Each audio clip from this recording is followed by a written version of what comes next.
भगवान अपने नित्य सखाओं के साथ वृंदावन में क्रीड़ा कर रहे हैं। आज तक ये कोई प्रमाण नहीं मिला कि भगवान की बंसी कहां से आई और किसने बनवाई। जैसे भगवान स्वयंभू स्वयं प्रकट हुए, ऐसे भगवान की बंसी भी स्वयं प्रकट हुई। रसमूल मुरलिका आनंदिनी। अभी आज तक भगवान ने बंसी अपने अधरों पर नहीं धारण करी थी।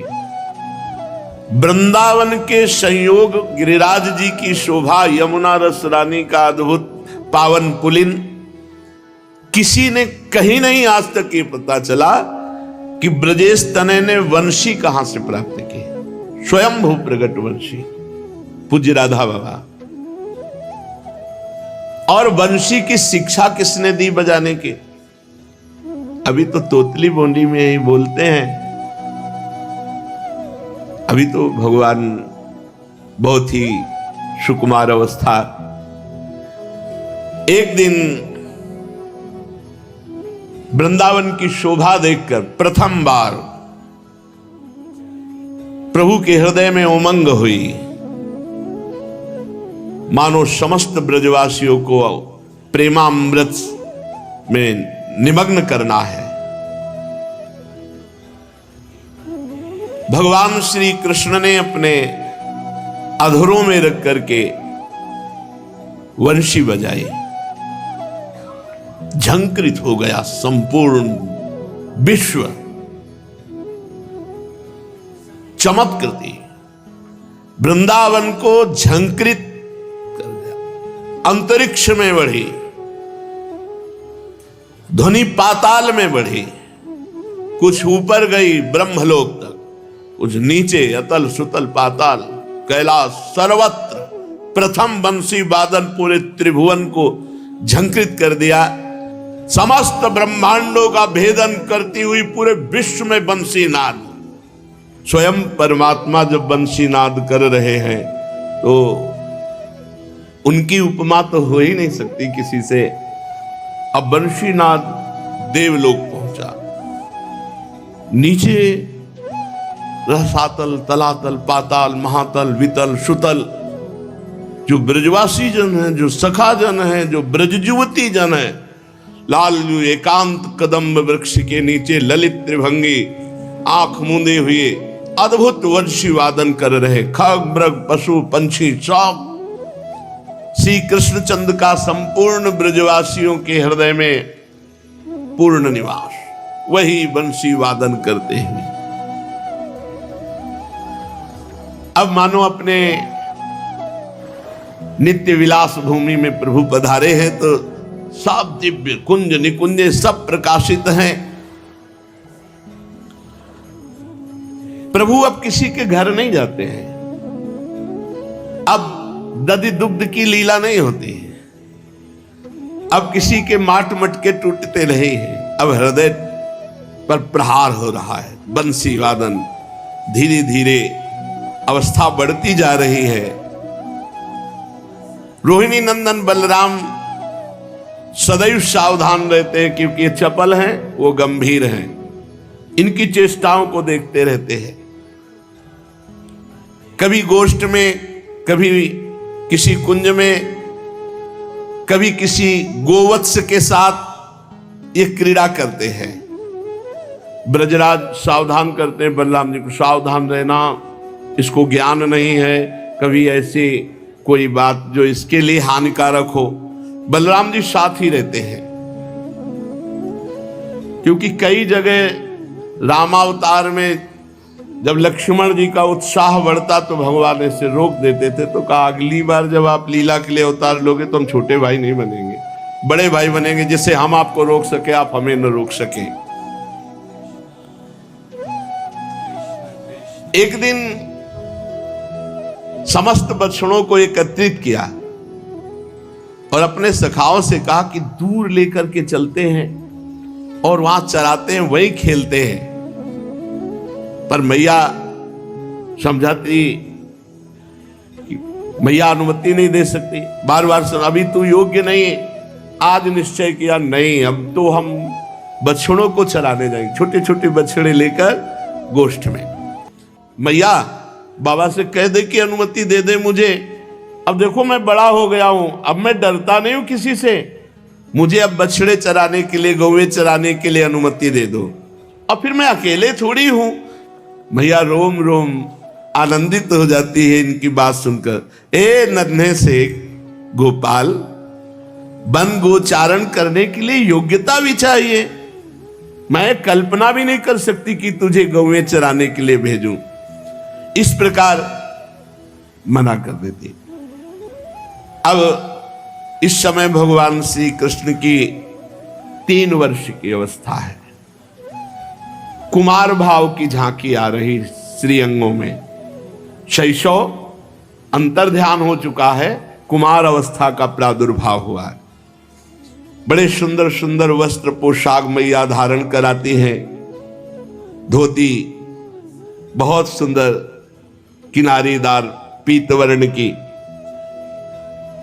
वैसे भी कोटि कंदर्प दमनी सुंदर है, कुछ भी धारण करे ना ये ऐसे भी अच्छे लगते हैं, बहुत सुंदर है। आसक्ति करो वो सब रूप दिखाई देंगे। बड़े मन योग से मैया श्रृंगार करते हैं, कितने सुंदर है। थोड़ा नाम जप करो तो तुम्हारे मानस का शीशा साफ हो तो फिर दिखाई देने लगेंगे, झलकने लगेंगे।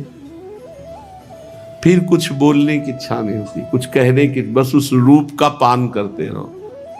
ना काहुषो बोलिबो ना कोई व्यवहार, बस अपनी कुंवरी किशोरी को जियत निहार निहार। बहुत बहुत मतलब मोक्ष पद प्राप्त महापुरुषों ने इनके रूप को देखकर मोक्ष सुख को तुत्कृत कर दिया। ऐसा रूप है लालजू का, ऐसा रूप है प्रियाजू का।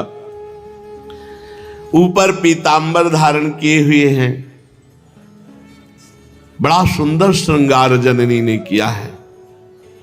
पीतांबर फहरा रहा है, पीली धोती पहने हुए, करधनी बंधी हुई, स्वर्ण के बाजूबंद, कंकन, मोर मुकुट, कुंडल, कमर में बंसी। जे भी निकलते हैं तो नेत्रों के दोने से भर भर कर महान तपस्वी जो ब्रजवासी जन है, ब्रजजन, ब्रज युवती जन, खग मृग पशु पंछी सब इनके रूप रसासों का। ये ऐसा रूप थोड़ी मुनि मन ध्यान धरत नहीं पावत। अरे कर कमल की एक अंगुली देखने को मिल जाए तो ब्रह्मानंद में लघुता पैदा कर दे। वो इतने सुंदर हैं प्रभु, फिर इनके रूप को, इनके, यही तो परम सुख है। बड़े भाग्यशाली हैं जिनका प्रभु के नाम में, रूप में, लीला में, धाम में थोड़ी भी रुचि हो गई है। जे भी निकलते कोई कोई ब्रजवासिनी तो ठीक, अरे नंद नंदन आए, चलो दौड़ो, सब पहले रूप रसपान, घर के सब काम काज छोड़कर सब बाहर खड़ी हो जाती। और वो गजनायक प्रभु चाल है, बात एकदम मस्त चल, सबको सुख प्रदान करते हुए चल रहे। प्रतिदिन मैया श्रृंगार करती, प्रतिदिन ये ब्रजवासियों को सुख देते। ये कभी कभी गोवत्सों के साथ खेलते और कभी कभी वृषभों से भी खेलने लगते। जो बड़े बैल हैं, सांड हैं, वो बलराम जी दौड़ पड़ रहे हैं।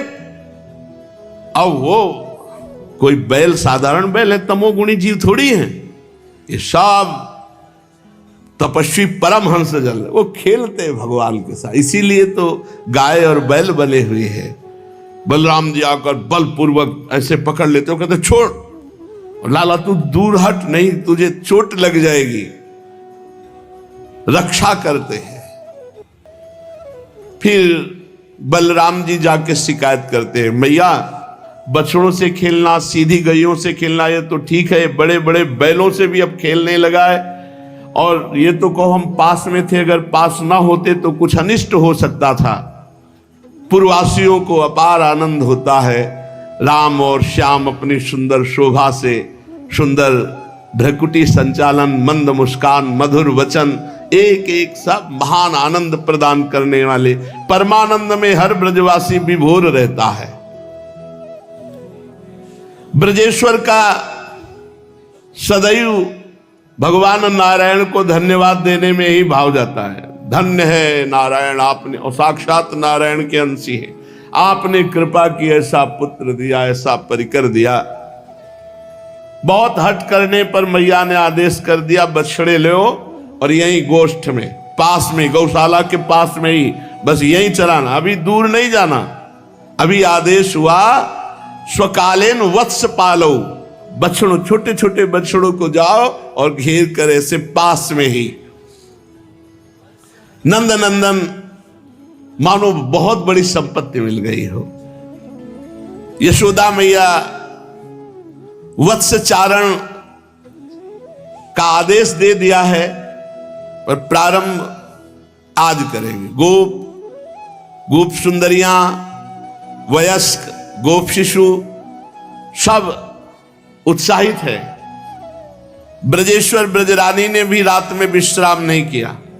कल लाला प्रारंभ करेगा वत्स चारण। गोपाष्टमी से शायद भगवान प्रारंभ किए चराना, गोपाष्टमी से गाय चराने के लिए भगवान। तो आज भी हम सब जितने ब्रजवासी जन हैं, मथुरा वृंदावन की परिक्रमा गोपाष्टमी को जो लगती है, और फिर इधर वृंदावन वासियों इस क्षेत्र के ऐसे लगते, फिर एकादशी को मथुरा और सब वो वृंदावन के ऐसे अरे अपार भीड़ लगती थी। अब तो ये जो रमण रहती थी ना, भर के चलती थी। कई बार परिक्रमा गुरुदेव भगवान के साथ पूरा माला बना हुआ था, वृंदावन, मथुरा और वो गरुण गोविंद, ऐसे पूरा माला बना हुआ था। इतने व्यक्ति श्रद्धालु, सब नंगे पैर। अब तो यत किंचित दिखाई देते हैं, अब तो धीरे धीरे श्रद्धा ही मतलब अंतर ध्यान होती चली जा रही। यहाँ सब मेला लगता था 4-5 दिन का, सप्तमी, अष्टमी, नवमी, दसवीं, एकादशी, द्वादशी, इतनी तक यहाँ मेला लगता था। यार कुछ भी खरीद सकते हो।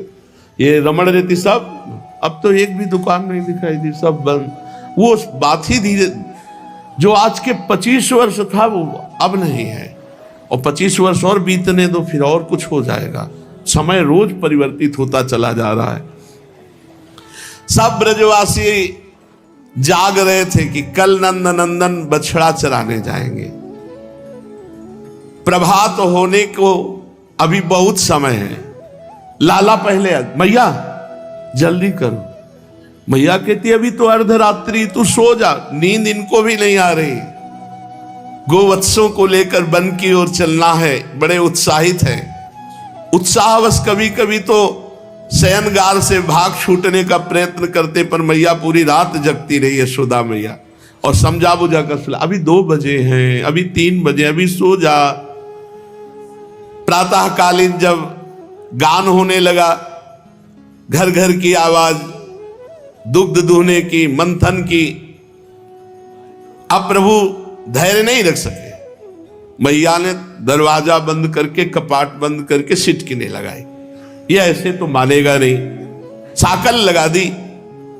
अब साकल पकड़ के खोल नहीं सकते, इसलिए मैया से प्रार्थना करते हैं, मैया मुझे बाहर जाने दो, अब प्रातः काल हो गया, अब मैं अपने बछड़ों को चराऊंगा। बलराम जी आ गए और साथ के सखा आ गए वत्स चारण के लिए। पूरा मैया व्यवस्था पूरी रात्रि भर की है। स्वर्णिम रवि रश्मियों की आलोक, अर्थात जब भगवान सूर्य उदय हुए तब मैया ने सांकल खोली।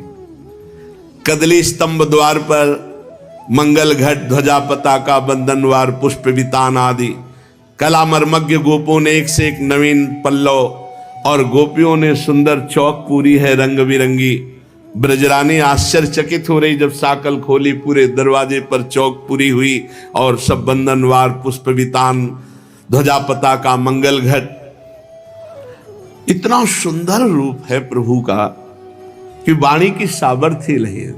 देखो माई सुंदरता को सागर, नील कमल कपोल चिकने, उन पे जो कुंडलों की झलक और अलकावली, और वो ऐसे, अब कैसे वाणी की सामर्थ्य, इनके नेत्रों में तो जादू है, जादू जादू। सोचो, यही तो देख के हम आपसे कहते हैं कि आप चिंता मत करो, बड़े उदार, अति उदार भी सुंदर। जिनको देखा नहीं आपने, जिनसे मिले नहीं आप, केवल उनके लिए सब कुछ छोड़कर आए हो। अब आगे की बात वो संभाल लेंगे, तुम चिंता मत करो, तुम चिंता मत करो। अब सोचो ना, मूड मुड़ाए या जटा रखाए, हम काहे के लिए बैठे हैं? उन्हीं के लिए तो चले, केवल सुन के चले हैं, सुन के। उन्होंने थोड़ी बात की है हमसे, हम हृदय की बात कहते हैं। वो इस बात पर ऋणी हैं कि इन लोगों ने मुझे देखा नहीं, मैंने बात नहीं की, और कितने भड़काने वाले मिले कि कहां भगवान, कौन भगवान, फिर भी मुड़ मुड़ा के मेरे लिए चले। इतना काफी, तुम चिंता मत करो, इतना काफी है। विश्वेश्वर विश्वनाथ भगवान है, वो इतना काफी। वो इतना ही देखकर अवगुण करे समुद्र सम, गनत न अपनो जान, राई के सम भजन को मानत मेरो। वो सुन रहे हैं, आप में बैठे सुन रहे हैं, वो कोई कण नहीं जहां वो ना हो। वत्स चारण के लिए मैया ने श्रृंगार किया है, कुछ श्रृंगार रह गया, भागे लालजू। मैया फिर दौड़ी, हाथ, अरे पूरा तो श्रृंगार कर लेने दे। श्री रोहिणी जी बलराम को सजा रही, यशोदा मैया लालजू को। बलराम को तो देखते ही धैर्य विचलित हो जाता है, गोरे रंग के, और जब उनको नील वस्त्र धारण कराया जाता है, नीलांबर, तो बहुत सुंदर बलराम। मैया देख कर कहती, मेरा नीलमणि नित्य नव सुंदर लगता है, ऐसा लगता है मैंने कभी देखा ही नहीं। क्षण क्षण में इसका रूप लावण्य बढ़ता जा रहा है। आज मैंने इतने श्रृंगार धारण कराए, इतना सुंदर लग रहा है, कहीं मेरी ही नजर ना लग जाए। जननी हृदय से भगवान नारायण से प्रार्थना करते हैं कि हे नारायण सर्वभयहारी, मेरे पुत्र को किसी की नजर न लगे। आज प्रथम दिन है, ये गैया चराने जा रहे हैं, और पीछे कई बार ऐसे अमंगल हो चुके हैं, कहीं कोई अमंगल न हो। हे नारायण, हे हरि, मेरे लाला की रक्षा, स्वयं हरि की रक्षा करने के लिए हरि से प्रार्थना करती। अब तो दिव्य सखाओं के साथ, सब सखाओं के साथ बछड़ों को लेकर के प्रभु चले। जब थक जाते तब अपने अपने घरों से लाए हुए भोजन को छाक कहते हैं, सब खोल करके बैठ जाते। कभी उससे ले लिया, कभी वो उससे ले लिया। सखाजन बहुत आनंद मचाते, हास परिहास करते हुए भोजन प्रसाद पाते। जो ब्रह्म परमात्मा है, उनके पिता नंद बाबा, जो नंद नंदन है, जो सुख वृंदावन में बरसा रहे, वो तीनों लोकों में नहीं है। प्रातः काल वन में जाना, सायंकाल लौट आना, और वहीं मध्याह्न में जो ब्रज गोपियों के द्वारा दिया हुआ है वो भोग पाना। कंस को पता चला कि गोकुल खाली हो गया है, अब और शंका हो गई। गोकुल खाली हो गया है, इसका मतलब मेरने मारने वाला वही है, क्योंकि उसने पूतना को मारा, तृणावर्त को मारा, शक्टासुर को मारा। इसका मतलब वही। कहां गया? हंत सत्यता सारेण देव्या वचनानुसारेण नंद गोप डिंभता दंभ एव सकोपि गोपिता संभाव्यते। देवी ने कहा था तेरा मारने वाला पैदा हो गया, मुझे पक्का हो गया नंद गोप के यहां पैदा हुआ है, क्योंकि उसी के यहां पूतना मारी गई, उसी के यहां तृणा, और वो भाग गए, गोकुल से भाग गए, वृंदावन गए। इसका मतलब है मेरे डर से भयभीत है, इसका मतलब है मेरे मारने वाला अब नंद के यहां पक्का हो गया।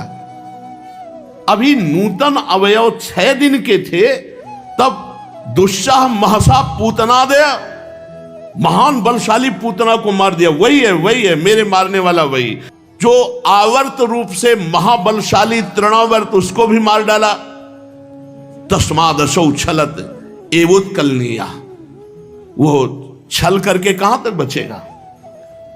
देवी की बात परम सत्य होगी, उसके अनुसार प्राण अपहरण करने वाले ने जन्म ले लिया तो निश्चित है वो नंद पुत्र का छद्म धारण करने वाला जो पुत्र है वो साक्षात भगवान, कोई और नहीं है।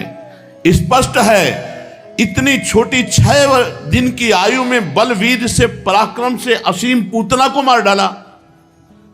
उसके बल पर गंभीरता का विचार करना है। ये अब उखाड़ फेंकने का समय है। सूचना मिली सखाओं के साथ बछड़ा चराने जाता है। शरीर कांप रहा है कंस का। कभी उठकर खड़ा होता है, घूमता, विचार करता है, कैसे चिंता की धारा अविच्छिन्न चलती जा रही। क्या छल से वो मारा जा सकता है? नहीं, जो छल का प्रयोग करते हैं उससे बड़ा छल वो कर लेता है। उसको छल से कैसे, सभी व्यर्थ हो जाएंगे, कैसे मारा जाएगा? वो उठा और द्वार रक्षकों को आज्ञा की, इसी समय सभी गुप्तचरों को हमारे पास बुलाया जाए। चर अपने महाराज के आशय से चिरपरिचित थे। आवाहन सुनकर हृदय धक धक होने लगा। आज किसकी आएगी? जिसको भेजेगा वो मर के ही आता है उधर से। तो वंदना करने लगा। महाराज कंस भयभीत है। महाराज भी किसी अन्य भूमिका के बिना ही तुरंत बोल उठे, अरे क्या रे, तुमने ये भी देखा क्या कि उस नंद पुत्र का सबसे अधिक प्रेम किस पर है? किसका आदर वो करता है? मेरा तात्पर्य है मनुष्य, पशु, पक्षी, कीट, पतंग, किस जाति के प्राणी से वो प्यार करता है? उसके आदर के पात्र कौन से प्राणी हैं? इसी चर ने यशोदा के नील सुंदर की उस मनोहर वत्स चारण लीला के दर्शन किए थे। गुप्तचर जो था उसी ने बताया था जाके कि गोकुल छोड़ दिया, वृंदावन में वो बछड़े चराता है। अपनी आंखों से देखा था। श्री कृष्ण बछड़ों को बहुत प्यार करते हैं। कभी पीतांबर से ऐसे पूछते, कभी हाथ से, कभी मुख से चुंबन भी करते हैं बछड़ों का।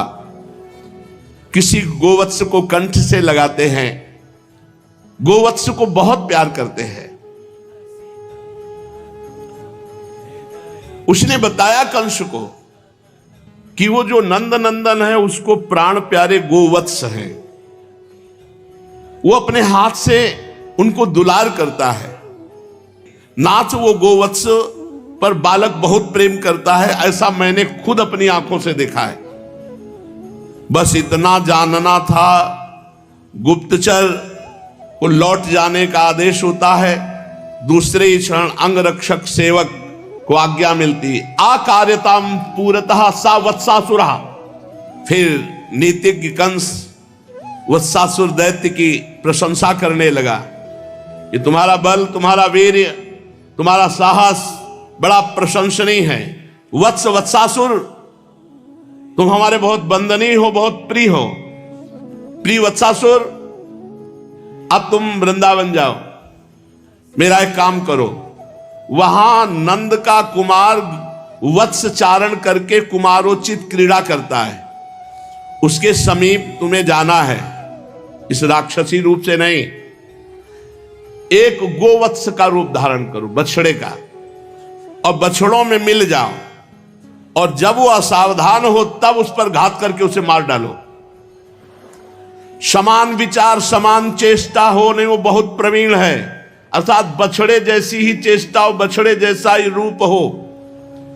और जब वो धोखे में हो तब तुम मार डालना। वत्स दैत्य के अनादि काल से जो आसुरी भाव का था, आज अंत होने वाला है। भगवत साक्षात्कार। ये महर्षि वशिष्ठ की नंदनी के वचन सत्य होने जा रहे हैं। एक दिन ये वत्सासुर ही मुरु का पुत्र प्रमिल नामक दैत्य था। ये अमर विजेता प्रमिल भाग्यक्रम से किसी दिन वशिष्ठ जी के आश्रम की ओर जा निकला। वहां कामधेनु नंदनी पर उसकी दृष्टि पड़ी। देखते ही वो लुभायमान हो गया। उसे प्राप्त करने की इच्छा से प्रमिल ने ब्राह्मण का वेश बनाया। फिर वशिष्ठ से नंदिनी की याचना की। महर्षि ने मना कर दिया कि कदापि संभव नहीं, ये तो भविष्यान्न देने वाली। फिर वशिष्ठ जी ने देखा कि तो राक्षस है, ब्राह्मण बनकर तू मुनियों की गायों का हरण करने आया है। तू तो मुरु का पुत्र दैत्य है, दुष्ट बुद्धि। तू छल करके ऐसी बात कर रहा था। गाय चाहिए, जा गोवत्स रूप हो जा। तो राक्षस वत्सासुर, इसलिए इसका नाम पड़ा। अगणित वर्ष व्यतीत हो गए, ये राक्षस बले हुए, नाना प्रकार के कष्ट पाते हुए। अब ये भगवान का कृपा प्रसाद पाने वाला है। स्वयं भगवान ब्रजेंद्र नंदन श्री कृष्णचंद्र को अचिंत्य लीला महाशक्ति ने संकेत किया, प्रभु आज माखन ज्यादा पा लेना, एक आ रहा है वत्सासुर, आपको उसका उद्धार करना है। कंस के मन में यह था कि वत्सासुर महाबलवान है, निपटा देगा। फिर शंका हुई कि बड़े बड़े बलवान उससे नहीं जीत रहे, ऐसा ना हो कि ये भी मारा जाए। बहुत दूषित, बहुत जल रहा है। उधर वृंदावन का अनुपम दृश्य, भगवान कृपा करते तब वृंदावन का दर्शन होता है।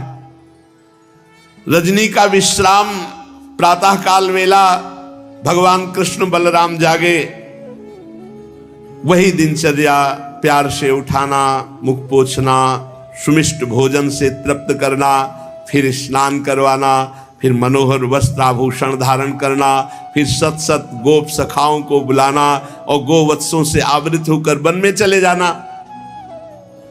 पहले श्रृंगी ध्वनि से आकाश पूर्ण होता, फिर वंशी ध्वनि से चर अचर स्थावर जंगम सबको आनंद, फिर कलिंद नंदिनी के दर्शन करके तट का अनुसरण करते हुए गिरिराज परिसर की ओर दूर वनस्थली में भगवान चले जाते बछड़े लेकर। अब तो अनुशासन कम हो गया था, क्योंकि जान रहे थे कि कई दिन से बराबर अब बछड़े सुरक्षित आते हैं, प्रभु भी सुरक्षित आते हैं, राम श्याम सकुशल घर लौटाते, इसलिए अब मैया ज्यादा नहीं समझाती। गो बछड़े तृण चरने लगते और प्रभु अपने सखाओं के साथ बट की छाया में बैठकर उनका निरीक्षण करते, कभी खेलने लगते। अब ये असुर आया और सबसे पहले वृंदावन का दर्शन किया, दिव्य वृंदावन। भगवान बछड़े चढ़ा रहे हैं और धीरे से बछड़ा बना और जो वत्स हैं उनके बीच टोली में आके मिल गया। भगवान श्री कृष्ण की दृष्टि पड़ी, हम पहचान रहे तुमको, खेलो तुम। भगवान पहली दृष्टि में देख ले उनसे क्या बचना है, और वो समझा कि कोई जाना नहीं।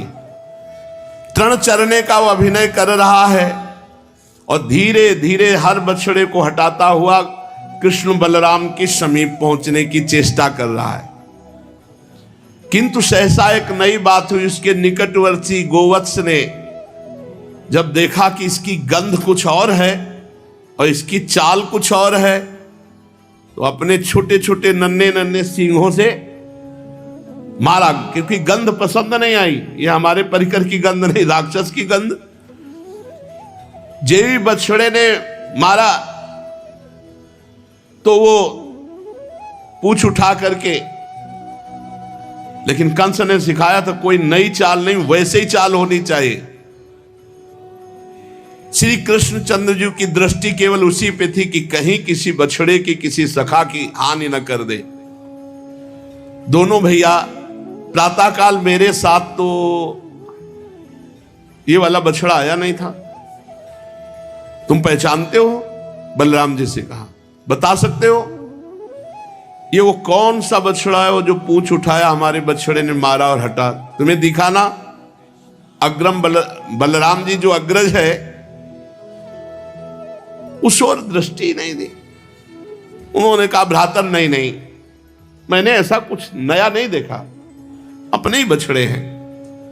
भैया एक बार देखो, मुझे तो कुछ और दिखाई दे रहा है, ठीक से देखकर बताओ, अर्थात अपनी ब्रह्म दृष्टि से देखो।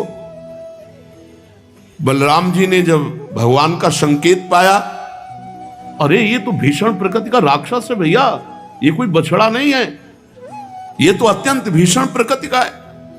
अभी बलराम जी की बात पूरी होती, पूर्वज पूर्वदेवयम, दाऊ भैया ये अदेव राक्षस है। फिर तो बलराम जी ने कहा सत्यम, तुम ठीक देख रहे हो। हम लोग अपने गोवत्सों में अकस्मात इसकी कितनी क्रूर दृष्टि है ये मैं देख पा रहा हूं। ब्रजेंद्र नंदन के मुख पर रोष आना शुरू हुआ। आज्ञा हो तो इसको पहुंचा दे। इशारा बलराम जी से ले, आज्ञा हो तो भ्राता इसको पहुंचा दे।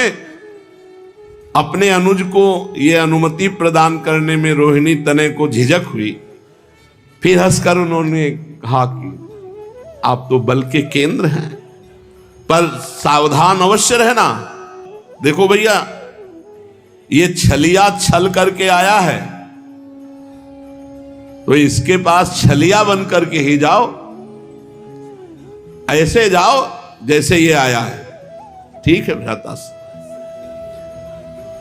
सब बछड़ों को ऐसे दुलार करते हुए जा रहे, मानो भगवान पहचान ही नहीं पाए हैं। सब बछड़ों को दुलार करते हुए धीरे धीरे उसी के पास पहुंचे और बछड़े के रूप में आए हुए दैत्य को देखा। बलराम जी से कहा, यही है ना? इशारे से पीछे से बलराम जी, आगे से प्रभु, यही है ना? यही। बलराम जी ने कहा, हाँ यही है। नजदीक पहुंचे और बस जाके दोनों पैर पकड़े और घुमा करके पृथ्वी पर पीछे के दोनों पैर पकड़े भगवान श्री कृष्ण ने और घुमाया और पृथ्वी पर पटक दिया। चक्राकार घुमाकर, 2-3 बार घुमाकर वत्सासुर की हर हड्डी चट चट करके चकनाचूर हो गई। महाबल विक्रम केंद्र भगवान एक ही बार पटकने में निष्प्राण हो गया। भगवान ने सोचा अब घुमाने से क्या फायदा है, मृतदेह है। कैथे का वृक्ष था, उस पर फेंक दिया। बड़े बड़े कैथे पके जो लगे थे सब नीचे। अब जब शरीर छूटा बछड़े के रूप में, जो वत्सासुर था, भयंकर राक्षस शरीर, विशाल काय दैत्य दे। कई कैथे के पेड़ टूट गए, कई कपित्थ तरु एक दूसरे के आघात से छिन्न भिन्न हो गए। वत्सासाई जो वत्सासुर था धराशायी हुआ। गृहीत्वा पर पादाभ्याम सहलांगूलमच्युतः भ्रामयित्वा कपित्थाग्रे प्राहिणोद गत जीवितम सा कपित्थैर महाकायः पात्यमान ही पपातः।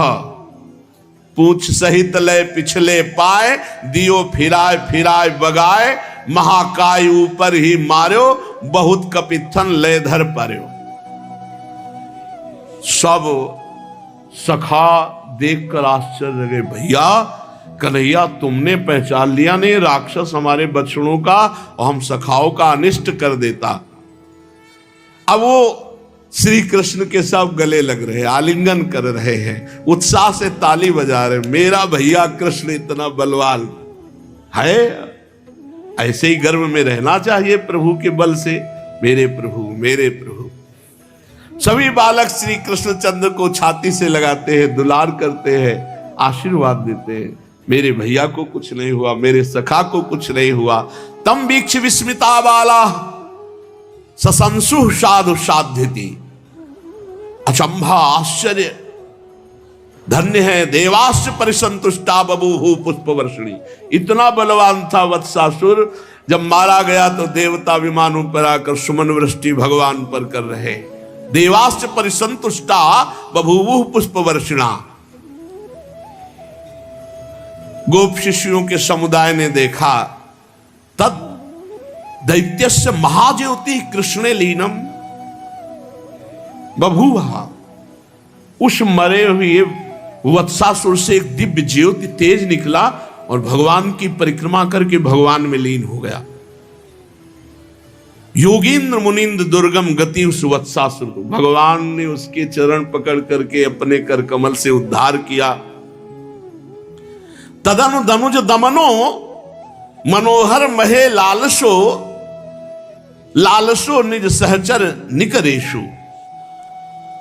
भगवान की परम पदवी जो बड़े बड़े योगियों के लिए दुर्लभ है, दनुज को प्राप्त हुई।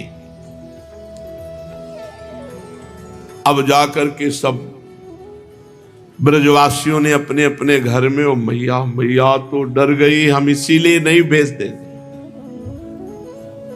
प्रभु ने कहा मैया तुझे डरने की जरूरत नहीं, हमारे साथ दाऊद दादा, फिर नारायण भगवान का आशीर्वाद भी है ना। भैया ने कहा हाँ नारायण के आशीर्वाद से ये ऐसा हुआ, नहीं इतना बड़ा वत्सासुर तू कैसे बचता। भगवान वत्सासुर का उद्धार करके नित्य दिनचर्या में धीरे धीरे अब दूर गौवे चराने जाने लगे।